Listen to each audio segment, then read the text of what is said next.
Assalamualaikum warahmatullahi wabarakatuh.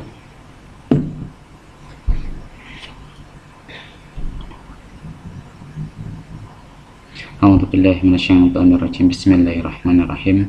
Alhamdulillahilladzi yahdina bi taufiqihi wa hidayatihi wa asyhadu an la ilaha illallah wahdahu la syarika lahu wa asyhadu anna Muhammadan abduhu wa rasuluhu la nabiyya ba'dahu. Amma ba'd. Pada para mahasiswa yang saya banggakan, pertama-tama mari kita awali pertemuan ini dengan bacaan surat Al-Fatihah bersama, dengan harapan semoga kita bisa mendapatkan ilmu yang berkah dan manfaat. Amin. Al-Fatihah. A'udzu billahi minasyaitonir rajim. Bismillahirrahmanirrahim. Iyyaka na'budu wa iyyaka nasta'in. Oke, gimana kabarnya? Alhamdulillah baik ya. Untuk kesempatan kali ini kita ketemu lagi ya. Jadi kemarin ketemu, sekarang ketemu lagi. Alhamdulillah. Paling tidak seminggu bisa bertemu berdua meskipun di udara ya. Oke, santai saja. Mau sambil makan, mau sambil ngopi silahkan, nggak apa-apa. Ya, karena nek kuliah online kan di rumah kan bisa, terserah mau makan mau apa-apa bisa, yang penting tetap on saja kan begitu. Tapi kalau di kelas mau sambil makan mau sambil minum ya kadang kalau saya sih nggak ditegur ya, tapi kalau ada yang lihat itu biasanya ditegur. Nah. Oke, silakan dinikmati saja ya, nanti. Nah, mata kuliah kali ini berbeda dengan mata kuliah kemarin, hanya saja sistemnya yang akan saya gunakan sama. Nah, jadi sama, prinsipnya kuliahnya modelnya sama nanti. Jadi nanti saya akan menggunakan YouTube sebagai media pembelajaran asinkronus ya. Jadi asinkronus, jadi kita tidak melakukan tatap muka, jadi nanti modelnya saya akan menyampaikan materi yang kemudian saya upload di YouTube, kemudian Anda mengerjakan tugasnya sama persis dengan mata kuliah yang satunya kemarin ya, mata kuliah yang satunya kemarin. Dan sistem penilaian saya juga sama, hanya saja materinya yang berbeda. Kalau materi kemarin itu terkait dengan sosiologi dan psikologi hadis, untuk saat ini kita akan berbicara terkait dengan hadis dan isu kontemporer.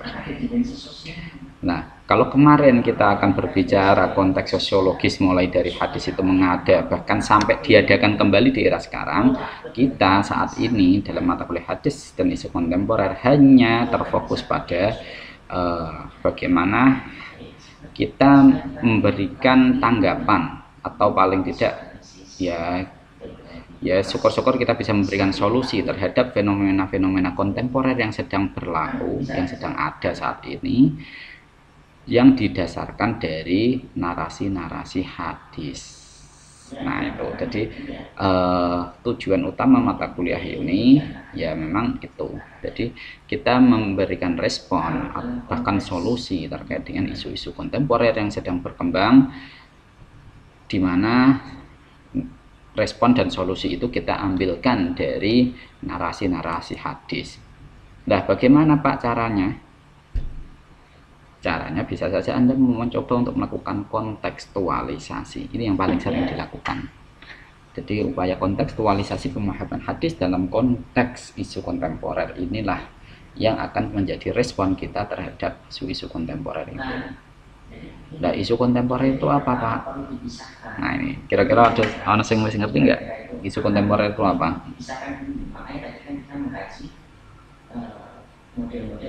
Bahasa mudahnya apa kira-kira isu kontemporer? Terkini.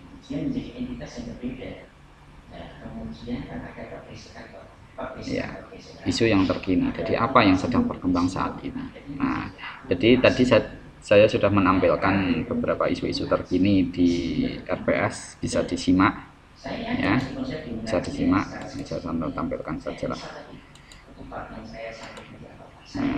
Saya share ulang di WA Group karena tadi ada laporan dari sahabatmu, ternyata RPS yang saya upload blank. padahal aslinya sudah bisa dibuka kalau dari saya, tapi nggak tahu kalau dari sana kok bisa dibuka, kok nggak bisa dibuka. Nah, isu-isu kontemporer itu kita bisa sekedar ingat ini teman. Nah, ini saya rada repot membuka layar sambil mempersilahkan sambil melakukan hosting.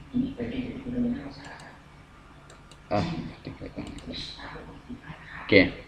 Nah, misalkan isu-isu kontemporer itu terkait dengan isu-isu LGBT misalkan, ya, lesbi, gay, biseksual, transseksual, kan begitu.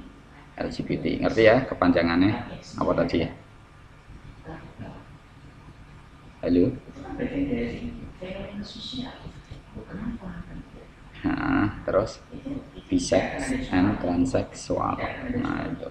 Nah, ini memang menjadi fenomena terkini. Apakah ini fenomena ini pernah terjadi di masa lampau, Pak? Pernah.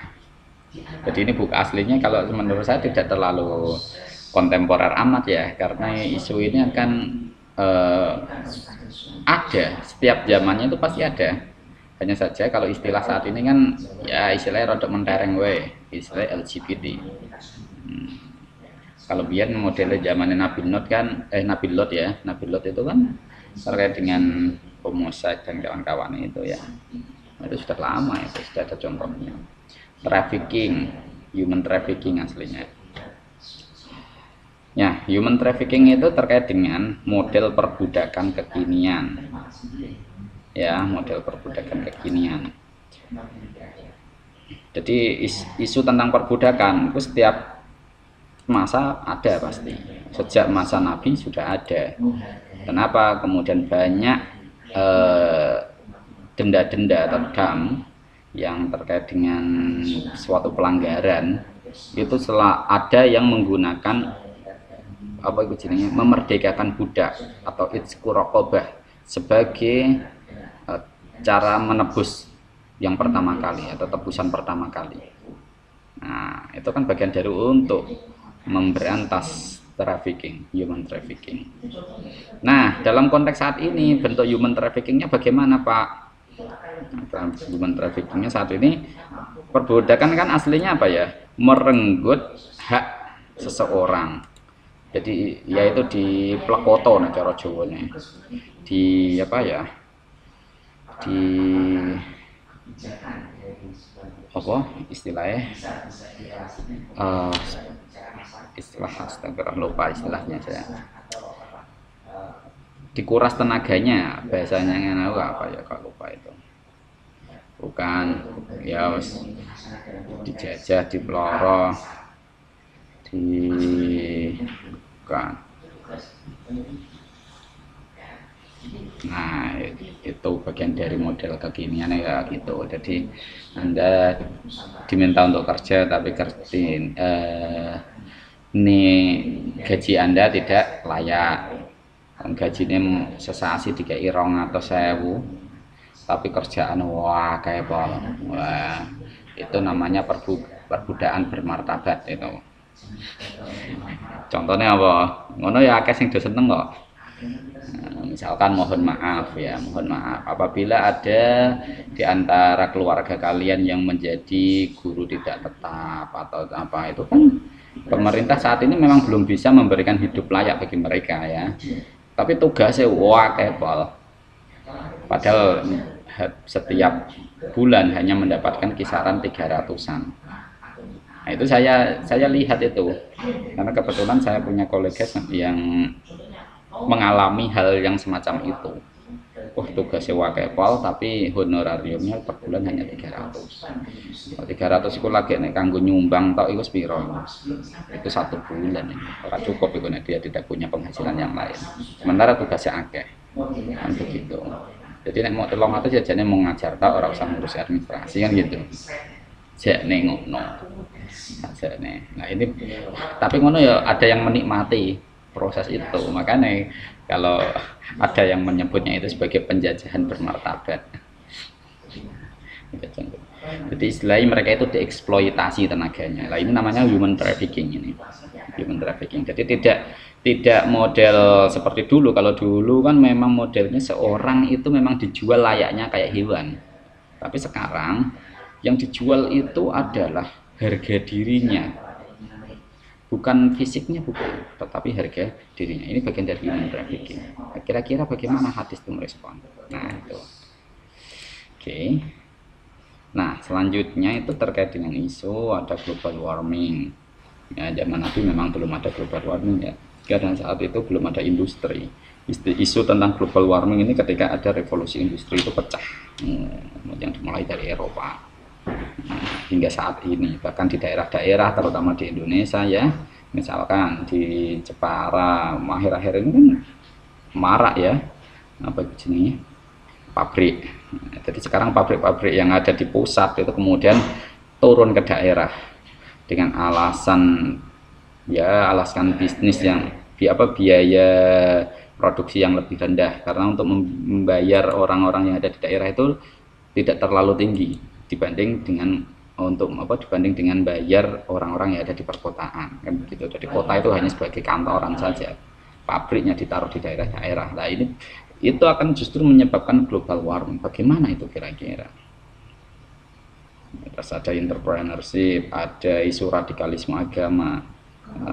Radikalisme agama ini sampai saat ini kan Kemenak itu kan sedang mengkampanyekan gerakan moderasi agama, sekalipun masih belum begitu mapan, tetapi setidaknya Kemenak sudah mencoba untuk membangunkan gairah untuk melakukan gerakan moderasi agama.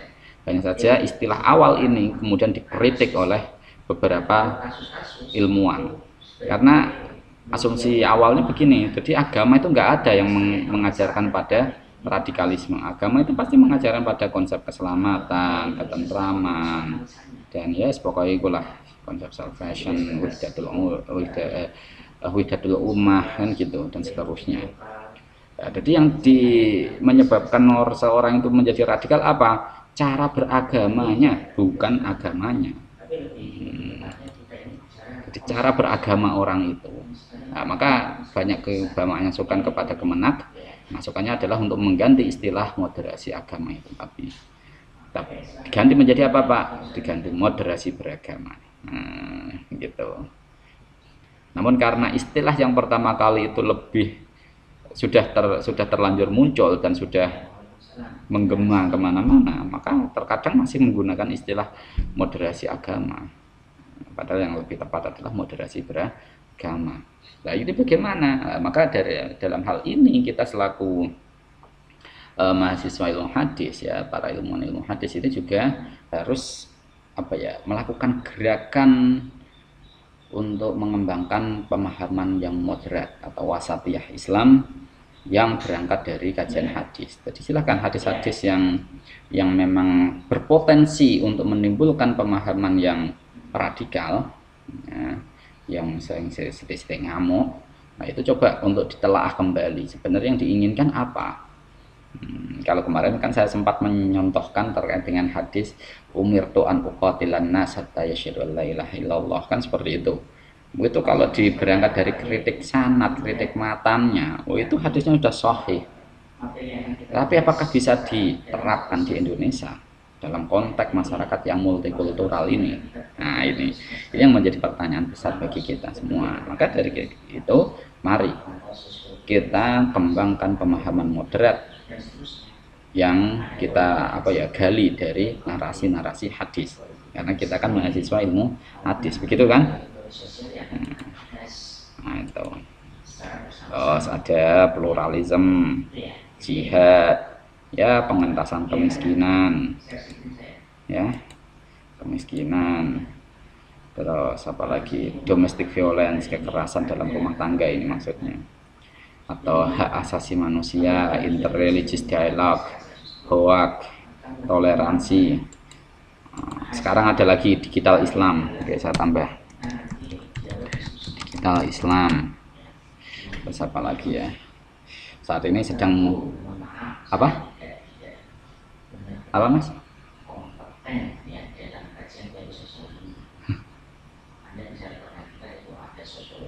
kekerasan dalam keluarga itu domestic violence, ya, domestic violence tulisannya, kekerasan dalam rumah tangga. Nah, sekarang digital Islam itu kita memang melihat fenomena masyarakat yang apa ya, yang katanya generasi milenial. Nah, kan gitu, generasi milenial kan sukanya serba instan pokoknya. Dia nggak mau, kalau mau belajar keislaman itu harus membuka kitab hadis langsung maupun kitab tafsir langsung, yang kitabnya gede-gede kayak ngono kuwi. Lagi belajar bahasa Arab wes rodok kangelan kan begitu.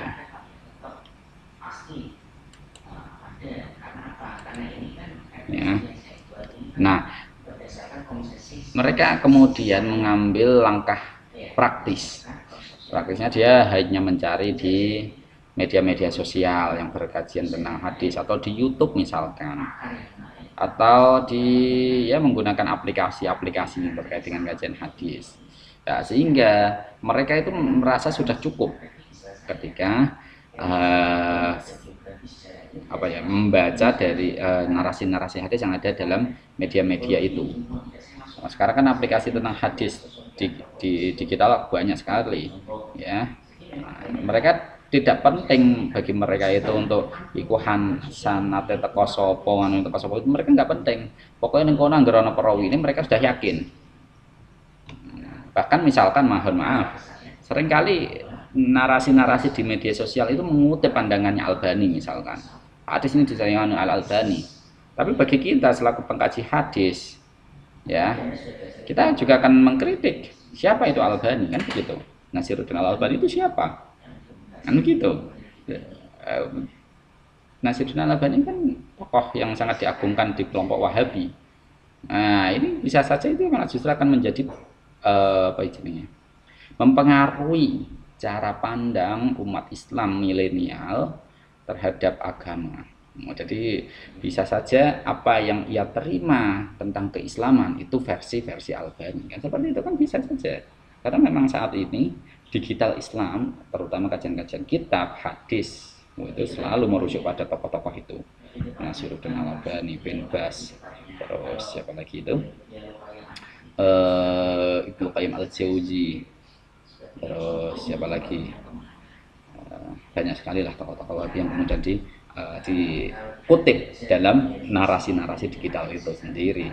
Nah, ini bagi kita yang sedang menampilkan pemahaman yang moderat, ya, ini menjadi tantangan tersendiri. Bagaimana itu bisa harus saya lakukan, kan begitu. Nah, ini penting. Nah, maka dalam hal ini misalkan kita berbicara tentang digital Islam, ya mungkin kalian perlu untuk belajar bagaimana saya mentransmisikan hadis ini ke publik atau ke masyarakat umum menggunakan media-media digital juga. Nah, seperti itu. Ini tugas kalian.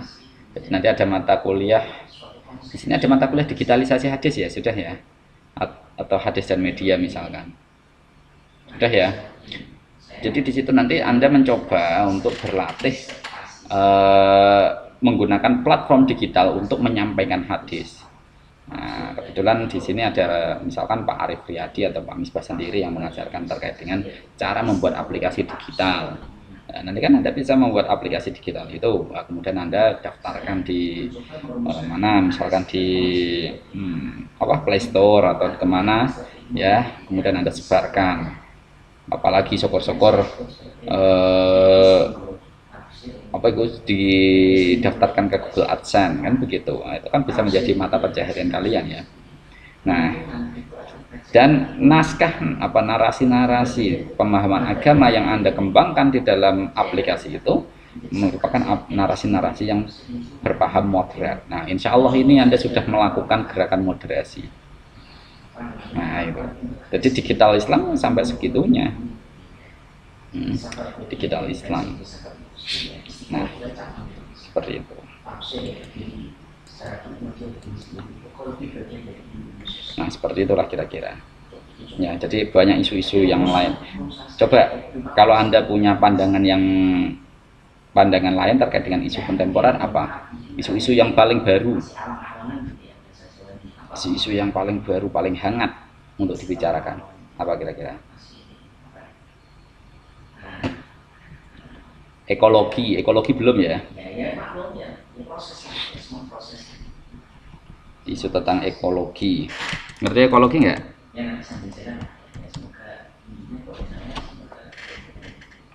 Hmm? Belum. Jadi ekologi itu terkait dengan pemeliharaan terhadap ekosistem, ekosistem alam. Jadi saat ini kan banyak ya alam kita ini yang kemudian dieksploitasi habis-habisan. Itu bisa menjadi ketidakimbangan ekosistem kita saat ini. Kenapa kemudian Al-Quran mengatakan wal jibala autada, gunung itu sebagai patok, tetapi gunung sekarang banyak dijeboli. Iya itu kira-kira cara memberikan solusi itu bagaimana? Nah ini narasi agama ini penting ini, karena sekarang benar proyek gede-gedean, tetapi untuk peduli terhadap alam ini yang juga harus diperhatikan. Ojo guru ngejar proyeknya, tapi alamnya orang pernah diperhatikan. Kayak kasus yang paling suwi itu ya Freeport hancur sana itu daerahnya itu, gunungnya habis. Indonesia ini tetap kayak wong ya segampangnya maaf wong randuwe masih tetap miskin, tapi alamnya sudah terlanjur hancur itu. Belum lagi terakhir beberapa tahun kemarin isu kendeng ya, kendeng apa kendeng itu yang di Pati itu ya, itu terus apa lagi itu banyak sekali lah. Kalau Semarang ini mana habis-habisan ya, sampai apa jenis laut itu diuruki terus pokoknya lautnya, sampai daerah Terboyo sering rob kan begitu. Tapi boleh melakukan proyek semacam itu, tapi kudu harus dipikir matang-matang kira-kira akibat yang akan ditampilkan ya apa kok bukan dihasilkan dari adanya proyek itu kira-kira apa. Jangan-jangan malah justru menimbulkan madharat yang lebih besar. Boleh melakukan proyek apapun, tapi harus kudunya ya tetap memperhatikan kestabilan ekosistem itu. Nah gitu. Jadi apa yang mau kan gitu. Ini yang penting. Jadi misalkan kalau kenapa kok kemudian gunung itu menjadi patok. Ini kalau ada yang mencoba untuk menjelaskan menggunakan teori sains. Ya, teori sains penjelasannya begini misalkan. Anda pernah belajar terkait dengan teori rotasi bumi? Rotasi bumi. Bumi itu berputar ya.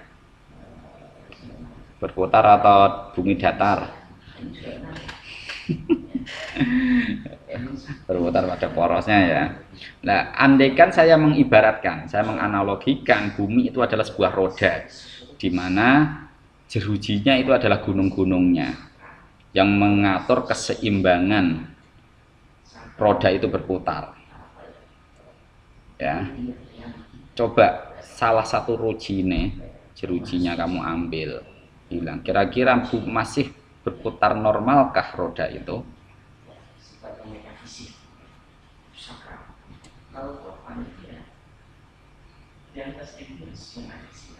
Gitu. Kalau masih banyak masih gak berpengaruh ya, tapi kalau sudah semakin sedikit melakukannya mesti becok mbak. Oh jeruji kurang si jiwa itu nek sing memang dia jeli terhadap pergerakan roda itu sudah mulai oleng itu, maupun nek tinggal jalan buanter. Bisa saja bukan masalah dia jatuh, tapi dia ketika oleng itu nabrak bisa. Tapi gitu sama dengan bumi. Jadi semakin hilang yang jadi penyeimbang perputarannya ya, maka bumi akan berputarnya tidak seimbang. Nah seperti itu. Makanya Al-Quran mengatakan al-jibala autada, ini jadi patok cukup-cukupi kanggo penyeimbang. Karena bumi kan tidak hanya terdiri dari gunung tok ya, ada lautan, ada itu untuk menyeimbangkan. Coba Anda perhatikan, dataran-dataran yang penuh gunung itu ada di Asia ya kan. Sementara di sebelah selatannya itu samudra luas kan begitu.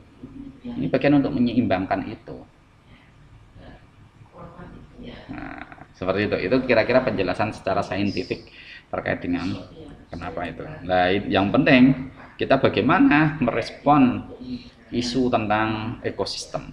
Nah, kemarin ada buku yang berjudul Green Deal, agama hijau. Agama hijau itu yang bagaimana agama hijau itu? Agama yang gitu. Ternyata yang dimaksud dalam buku itu agama yang memang peduli terhadap lingkungan. Hifdul biyah. Ini yang paling penting.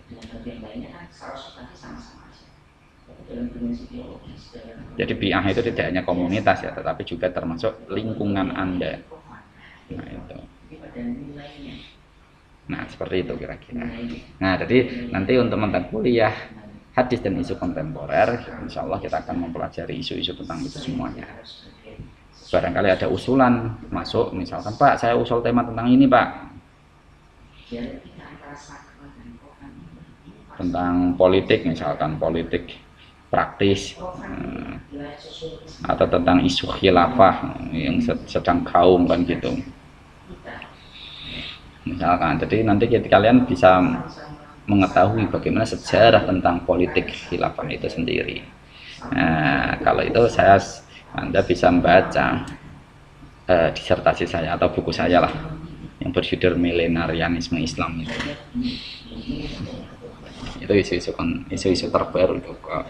Ketika ada politik pasti muncul. Bahkan ketika Taliban menang atas Afghanistan, itu kan banyak isu-isu yang beredar bahwa ini adalah pasukan berbendera hitam dari arah timur. Wah, ini pasukan Al-Mahdi yang begitu. Nah, itu isu yang digaungkan ketika Taliban sedang menang. Nah, ini kan berbicara terkait dengan isu politik internasional saat ini. Nah, ini tentu saja bagian dari isu kontemporer ini. Nah, kira-kira benar nggak? Ternyata ada orang yang mencatat bahwa ini adalah pasukan Al-Mahdi. Gitu. Nah, kalau mau tahu, silahkan nanti Anda bisa membaca buku saya berjudul Milenarianisme Islam. Nah, saya bisa ndarang di mana Pak? Nanti bisa beli di Minjan ya, di Minjan Store. Jadi nanti silahkan. Jadi saya tidak menjual buku di sini. Jadi silahkan kalau Anda mau beli, silahkan beli di Minjan saja kan gitu. Harganya berapa ya? 135 atau berapa itu kemarin? Sekitar 250 halamanan. Itu penelitian yang bagus itu, penelitian yang baik itu. Di situ. Kalau fotokopi, kalau Minjan sudah tidak menjual, bolehlah untuk memfotokopi. Tapi kalau Minjan masih menjual, berarti Anda memfotokopi merupakan pelanggaran hak cipta itu. Loh, masalahnya hak cipta saya itu sudah diambil alih oleh Mizan karena sudah diterbitkan oleh Mizan. Gitu. Biasanya buku-buku yang diterbitkan oleh Mizan atau Elkis itu biasanya buku-buku yang berbobot ya, untuk kajian keislaman. Ya, untuk kajian keislaman. Kalau untuk kajian-kajian yang umum biasanya ada di Gramedia atau di mana kan begitu ya. Tapi kan untuk kajian-kajian keislaman biasanya kalau tidak Minjan ya Elkis. Hanya saja Elkis nampaknya saat ini sudah mulai bangkrut ini. Nggak tahu. Tapi kalau Minjan kan karena dia punya anak produksi banyak sekali, maka dia masih tetap bisa bertahan. Minjan. Cari aja di Minjan Store itu judulnya hadis misoginis dengan tulisan saya di jurnal tapi tidak buku, belum buku. Kalau mau buku tentang hadis-hadis misoginis bisa baca tulisannya Bu Junli Nadia.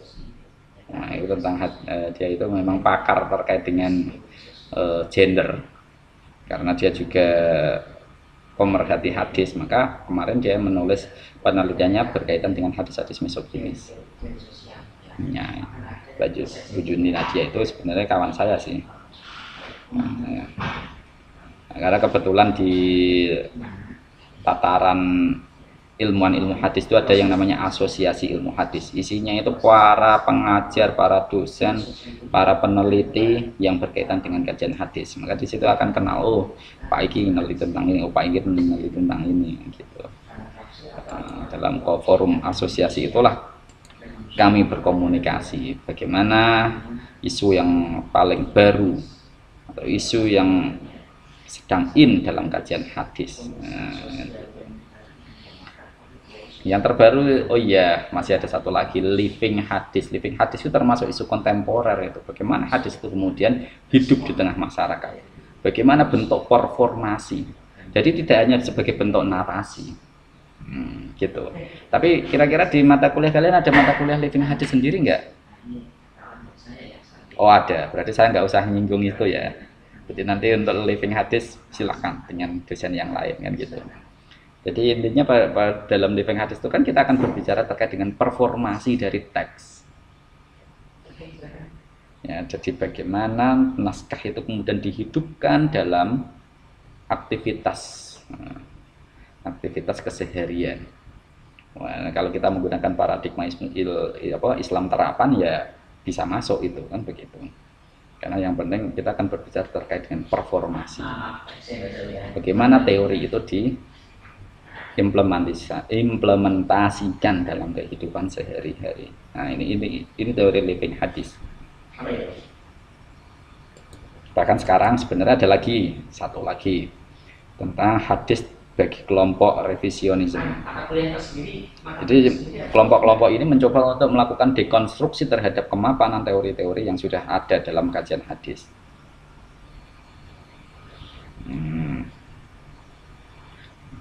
Nah, ini jadi kelompok-kelompok revisionisme.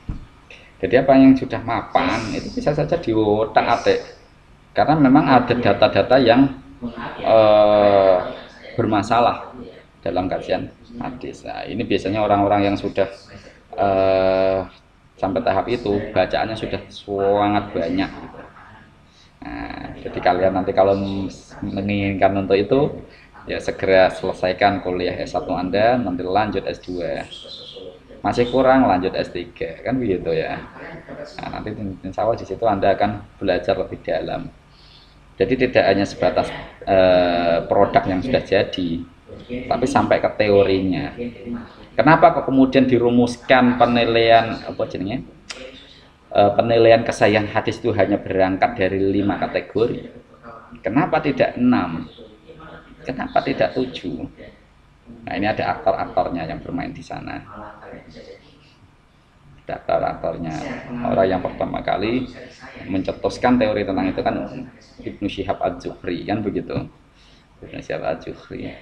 Jadi ukuran atau parameter kesahihan hadis terukur dari 5 hal. Pertama, ittisalus sanad, kan begitu ya. Sampai yang terakhir adalah adamul ilal wasudud, kan begitu.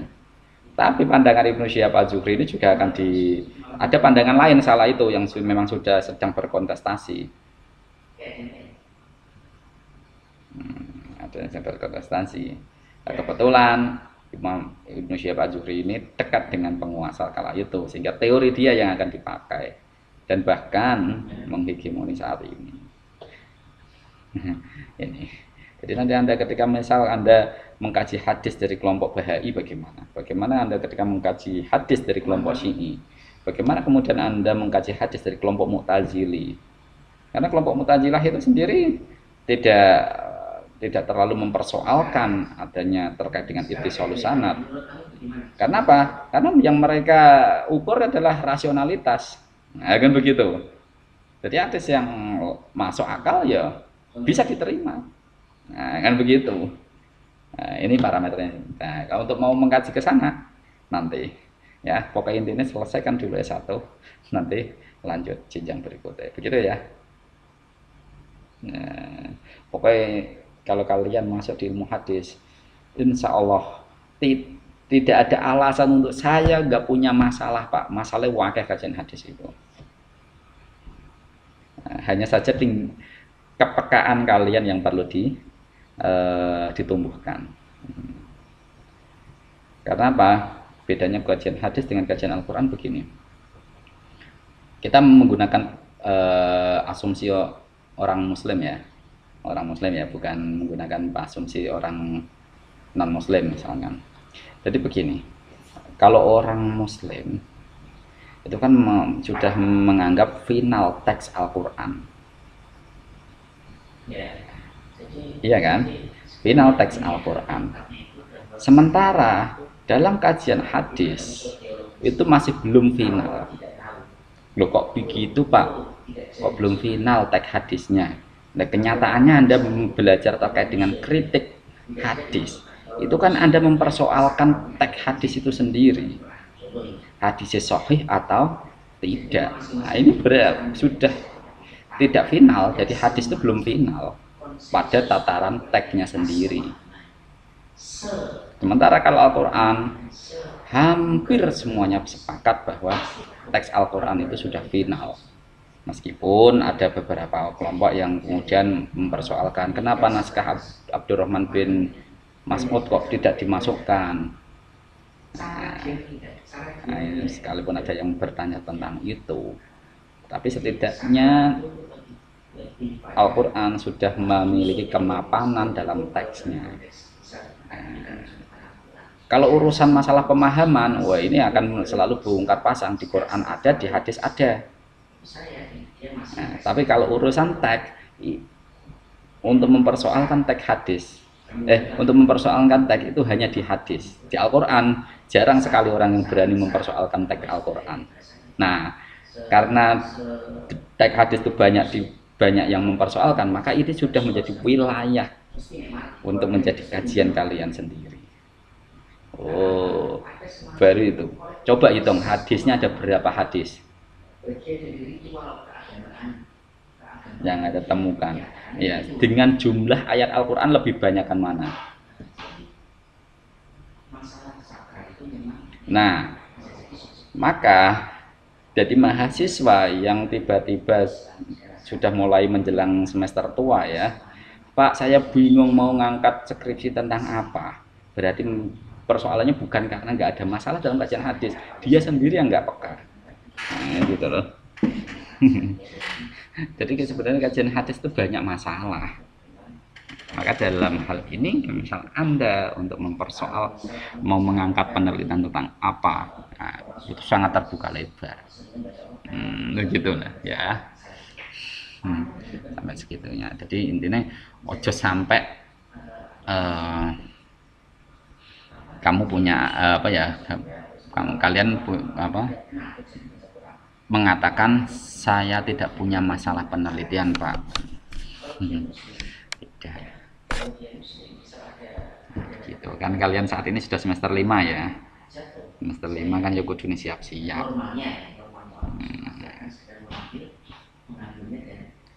Yo mulai siap-siap nyelengi tema penelitian toh. Ojo suwe-suwe. Masih bingung. Tema yang lo itu tergantung Anda ada minatnya di mana kan gitu. Kalau saya seringnya kajian kritik Mas, kalau saya loh ya. Tapi dengan kajian kritik itu Anda harus benar-benar menguasai data. Anda tidak bisa melakukan kajian kritik tanpa menguasai data. Malah bisa saja Anda malah justru dihantam balik, pengen kritik tapi Anda nggak punya data. Paling mudah ya aslinya kalau kajian kritik hadis itu sebenarnya kalau paling mudah, tapi bagi saya karena sudah ada mata kuliah takhrij hadis, ngapain harus diangkat sebagai skripsi kan begitu. Nggak boleh lah kalau menurut saya skripsi tentang takhrij hadis, kalau bisa jangan. Kenapa kok begitu? Masalah takhrij hadis harus selesai dengan mata kuliah, bukan skripsi. Nah, gitu. Itu aslinya paling mudah itu takhrij hadis. Ya, tapi itu harus selesai di mata kuliah, jangan di skripsi, Skripsi jangan ngangkat masalah itu. Skripsi masalah yang lain. Ya, biasanya mahasiswa yang paling mudah, apalagi mereka yang bahasa kemampuan bahasa asingnya kurang. Ya, biasanya mereka lari untuk kajian living hadis.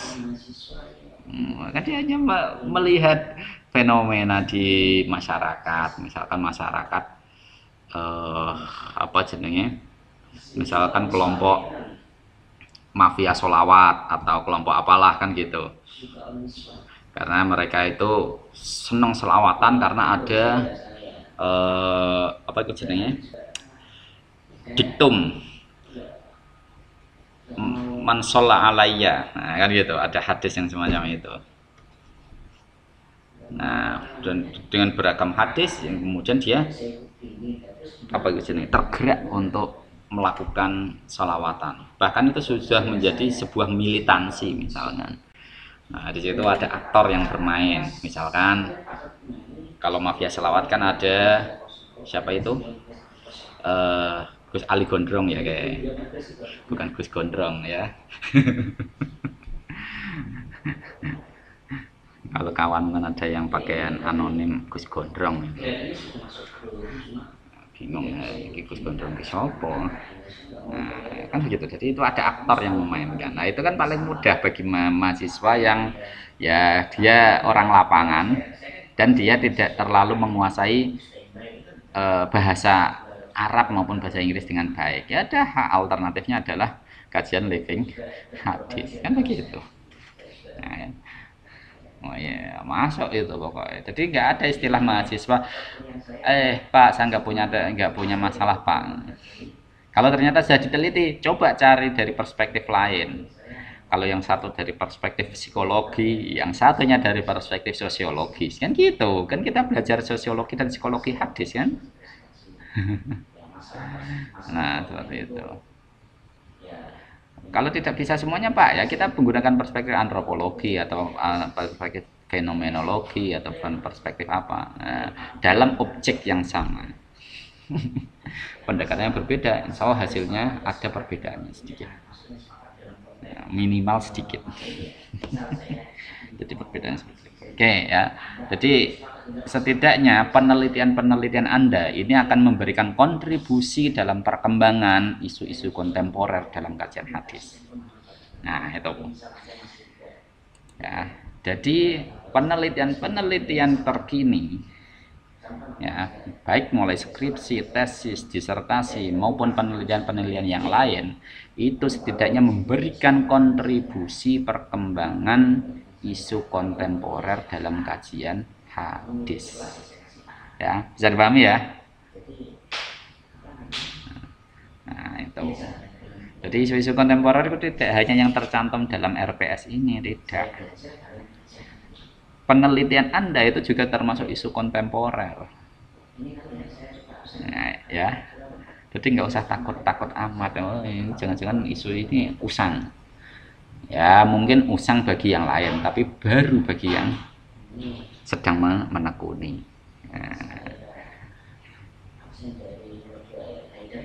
Saya kemarin sempat ada yang mengikuti webinar dengan Pak Ahmad Baso.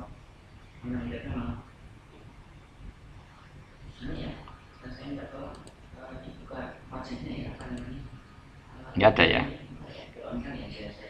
Waduh, tak kira kulo, ternyata kulo boten. Ya, pokoknya di situ kan dia menampilkan adanya kesalahan kutipan dalam kajian filologi.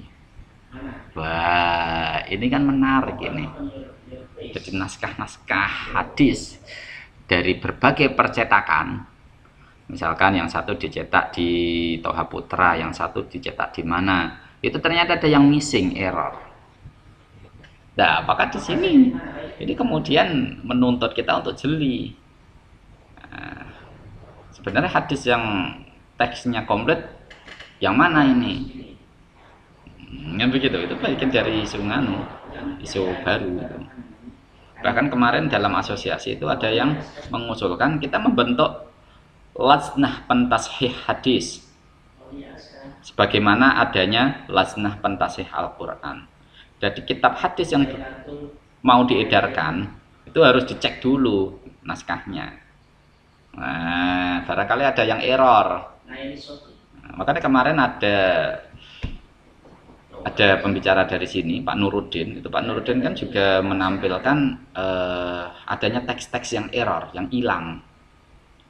dalam naskah hadis. Maaf, bukan Pak Nuruddin malah. Pak siapa ya kemarin? Oh iya, Pak Fudaili. Nah, Pak Fudaili. Bukan Pak Nuruddin. Kalau Pak Nuruddin kemarin kan isu tentang apa? Moderasi agama di Saudi Arabia. Pak Fudaili, tadi Pak Fudaili menampilkan adanya teks-teks yang error, hilang. Nah, disinilah memunculkan rekomendasi untuk membentuk Lajnah Pentasihih Hadis. Siapa tahu nanti bisa menjadi lembaga tersendiri, jadi nanti bisa membuat apa ya, peluang kerja bagi alumni hadis, sebagai korektor kitab hadis kan begitu. Tapi syaratnya ya kudu hafal hadis paling tidak. Ya piro kan ngono ya. Oke, udahlah gitu aja. Ada yang mau ditanyakan? Kesel ngomongin ternyata masih sejam ya. Ya, monggo.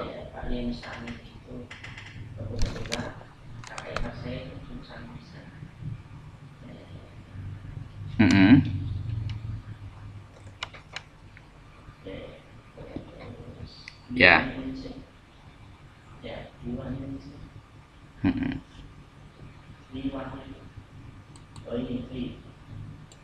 Saya lihat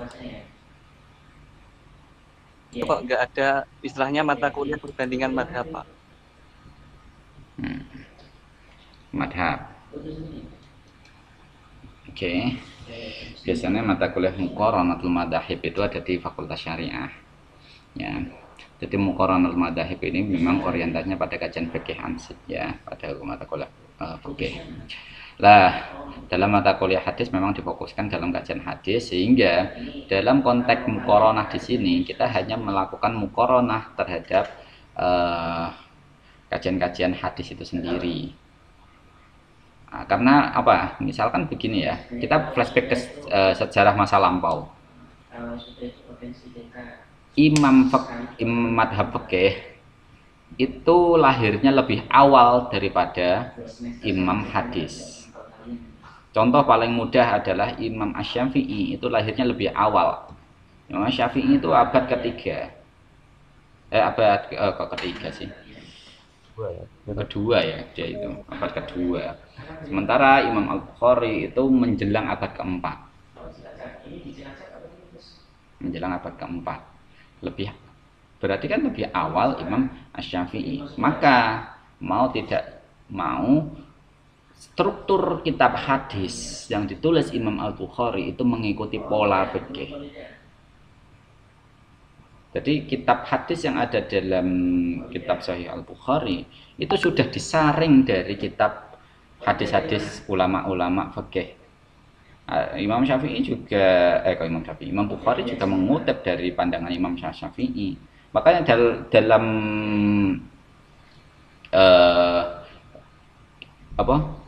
riwayah perawi dalam kitab Sahih Al-Bukhari, nah, dalam kitab itu mencantumkan ada Imam Asy-Syafi'i di situ. Nah, sehingga dalam konteks untuk melakukan komparasi ya, kita memang tidak bisa mengajarkan komparasi secara langsung, tidak, karena ini memang difokuskan untuk Fakultas Syariah biasanya di situ. Nah, jadi kita sebagai orang hadis ya, kita melakukan komparasi tersendiri. Minimal untuk melakukan komparasi, misalkan apa Pak? Minimal Anda baca buku Bidayatul Mujtahid karya Ibnu Rushd. Ya, di situ itu ada riwayat-riwayat yang mencoba untuk merespon isu-isu fikih yang saat itu berkembang. Wah, Ibnu Rushd itu sudah menampilkan banyak kitab hadis. Benar ya, kita Bidayatul Mujtahid itu karyanya Ibnu Rushd ya. Saya kok lupa.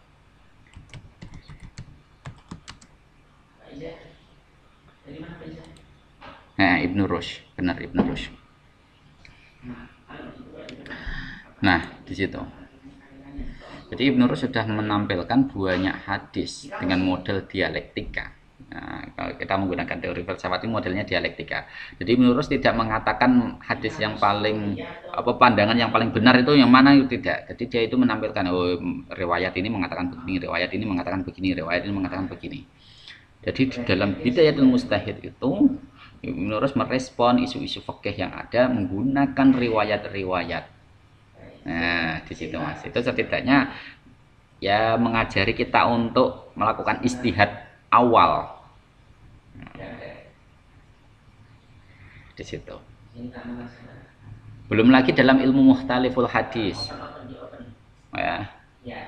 Ilmu mukhtaliful hadis itu kan setidaknya Anda diajak untuk melakukan komparasi terhadap hadis-hadis yang nampak. Nah, saya menunjukkan nampak kontradiktif, bukan kontradiktif langsung tidak, tapi nampak kontradiktif. Kok nampak kenapa Pak? Bisa saja hadis itu secara tekstualnya itu bisa kontradiksi, tapi secara substansi bisa dikolaborasikan. Nah, maka di sini kita sudah diajari untuk melakukan bagaimana kita untuk menggabungkan, membandingkan beragam hadis yang dianggap kontradiksi. Kalau tidak kontradiksi kan ngapain kita harus membandingkan, kan begitu. Tapi kalau sudah terlihat sebagai kontradiksi, baru kita melakukan komparasi. Nah ini, jadi ilmu mukhtaliful hadis itu mengarah ke sana. Makanya dalam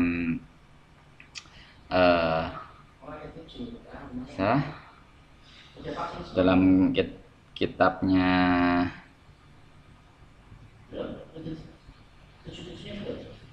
Ibnu Qutaibah, Ibnu Qutaibah Ad-Dinawari. Nah, ada yang membaca Ad-Dainuri, tapi yang benar itu Ad-Dinawari ya, Ibnu Qutaibah Ad-Dinawari terkait dengan ilmu mukhtaliful hadis. Itu ada beberapa kaidah. Yang pertama terkait al-jam'u taufiq kan gitu. Kemudian at-tarjih. Kemudian ada nasikh wal mansukh ya. Kemudian ada at-tawaqquf kan begitu. Tapi ada beberapa orang yang menolak at-tawaqquf. Nah gitu. Ada yang menolak at-tawaqquf. Nah, itu setidaknya mengajak kalian untuk melakukan komparasi terhadap hadis-hadis. Tetapi dengan catatan hadis itu memang mengalami masalah kontradiksi. Nah, ngapain kita harus mengkomparasikan hadis yang tidak kontradiksi? Nah, itu. Gitu ya, Mas? Ya tadi benar sih Pak, maksudnya yang alternatif gitu loh.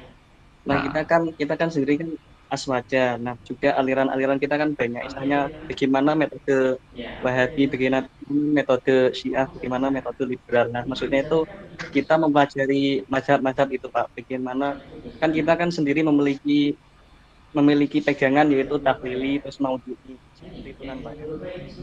Oke. Ya. Itu kalau diajarkan di S1 berat itu, Mas. Besok itu insya Allah diajarkan di S3 biasanya gitu. Jadi bagaimana teori hadis ini berkembang di barat, bagaimana teori hadis ini di sini, bagaimana hadisnya. Saya dulu belajar terkait dengan teori hadis kelompok Syi'i itu ketika program magister. Saya membaca kitab Malayah Nurul Faqih, kitab Al-Kafi Al-Kulaini, kitab Al-Ibstibsar. Ya. Karena tokoh-tokoh Syi'i semuanya itu di situ. Nah, itu saya belajar tentang itu.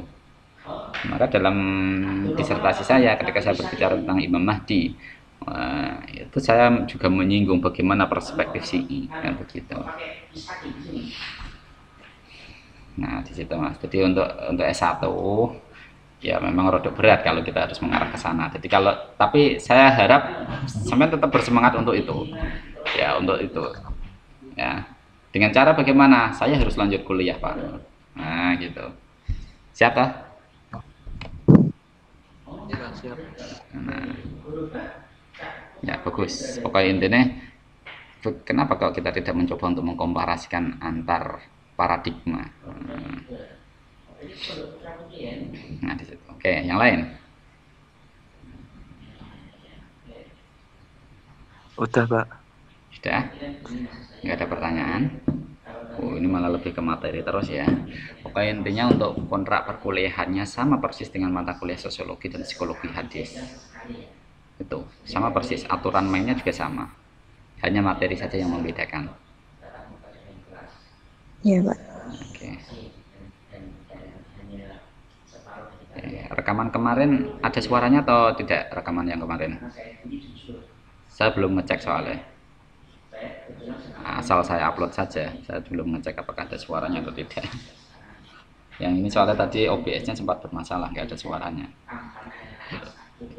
Tapi alhamdulillah sudah saya cek, suara sudah masuk.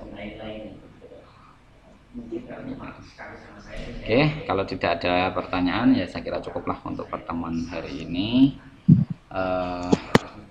Jangan lupa absen mandiri melalui akun Fiklas masing-masing ya. Mari kita akhiri dengan bacaan hamdalah bersama. Alhamdulillahirabbil alamin. Sekian dari saya, Akhirul Alam. Wallahul muwaffiq ila aqwamit thoriq. Wassalamualaikum warahmatullahi wabarakatuh. Waalaikumsalam warahmatullahi wabarakatuh.